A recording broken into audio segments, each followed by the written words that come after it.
സുഹൃത്തുക്കളെ, ലോക മനസാക്ഷിയെ ഞെട്ടിച്ചുകൊണ്ട് ഇറാനെതിരെ അകാരണമായിട്ട് അനാവശ്യമായിട്ട് അസമയത്ത് യുദ്ധം നടത്തുകയും ഇറാൻ ജനതയുടെ പരമോന്നത നേതാവായ ആയത്തുള്ള ഖമേനിയെ നിഷ്കരണം അദ്ദേഹത്തിൻ്റെ കുടുംബത്തെയും കൊലപ്പെടുത്തുകയും ചെയ്ത അക്രമ സംഭവം ഇസ്രായേലും അമേരിക്കയും കൂടി പ്ലാൻ ചെയ്യുമ്പോൾ ഇന്ത്യയുടെ നിലപാട് പ്രസക്തമാവുകയാണ്.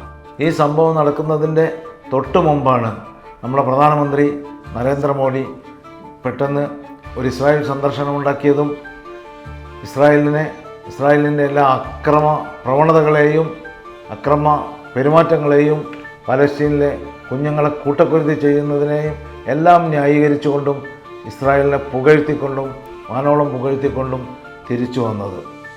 അങ്ങനെ തിരിച്ചു വന്നതിന് ശേഷം ഈ ഒരു യുദ്ധം നടക്കുന്നു, നേതാവിനെ കൊല്ലുന്നു, പരമോന്നത നേതാവിനെ കൊലപ്പെടുത്തുന്നു. അവിടെ 104 പിഞ്ചു കുട്ടികളെ സ്കൂളിന് ബോംബെറിഞ്ഞുകൊണ്ട് കൊലപ്പെടുത്തുന്നു.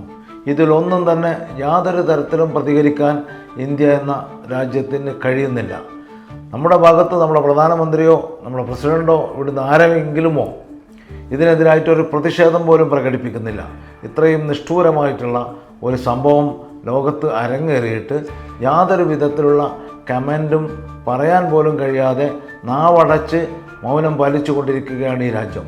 എന്നാൽ അതെന്തുകൊണ്ട് സംഭവിക്കുന്നു? ഇങ്ങനെ ഒരു മൗനം പാലിക്കാം, ഞങ്ങൾ മിണ്ടാതിരുന്നു കൊള്ളാം, ഞങ്ങൾ പ്രതിഷേധിക്കുകയില്ല എന്ന് വാക്ക് കൊടുത്തുകൊണ്ടാണോ, അല്ലെങ്കിൽ ഞങ്ങൾ എതിർക്കുകയില്ല, ഞങ്ങൾ മറുപക്ഷത്ത് നിലകൊള്ളുകയില്ല എന്നൊരു വാക്ക് കൊടുത്തുകൊണ്ടാണോ പ്രധാനമന്ത്രി തിരിച്ചു വന്നത് ഇസ്രായേലിൽ നിന്ന്?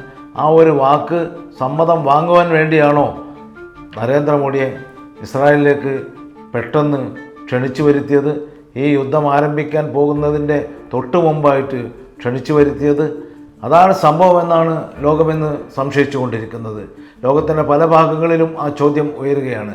എന്തിനാണ് നരേന്ദ്രമോദി ഈ യുദ്ധത്തിൻ്റെ തൊട്ട് തലേന്ന് ഇസ്രായേൽ ചെന്നത് എന്നത്?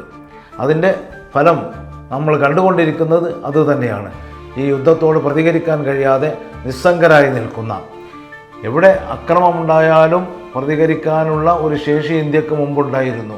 എല്ലാതരം അക്രമത്തിനെയും എല്ലാ തരത്തിലുള്ള സാമ്രാജ്യ അധിനിവേശങ്ങളെയുമൊക്കെ ചെറുത്തിട്ടുള്ള, ചോദ്യം ചെയ്തിട്ടുള്ള പാരമ്പര്യമാണ് ഇന്ത്യക്കുണ്ടായിരുന്നത്.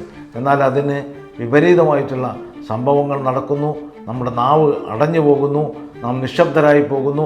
ആരെങ്കിലും ശബ്ദമുയർത്തിയാൽ, ആരെങ്കിലും ഇതിനെക്കുറിച്ച് പോലും പറഞ്ഞാൽ അത് നിരീക്ഷിക്കണം എന്ന് പറയുന്ന സർക്കുലർ കൊടുക്കാനുമാണ് നമുക്ക് താല്പര്യമുള്ളത്.